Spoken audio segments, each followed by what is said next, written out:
ఎడారి నడిబొడ్డున ఇసుకతో నిర్మితమైన ఒక అద్భుతమైన రాజ్యం ఉండేది.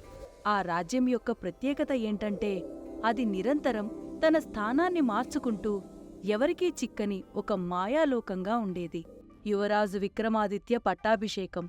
రాజ్యంలో ఒక పెద్ద పండుగ వాతావరణం నెలకొంది. అప్పుడే ఒక పాత శాపం మేల్కొంటుందని వాళ్ళకి తెలీదు. ప్రభు, రాత్రి తుఫాను మనకి ఎదురవుతుంది. దాడి చేయండి. వాటిని ఎలా అంతం చేయాలో నాకు తెలుసు. మన కష్టం ఫలించింది. పదండి, ముందుకు సాగుదాం. జాగ్రత్త, ఆ మాయాజీవులు ఏ వైపు నుంచైనా దాడి చేయొచ్చు.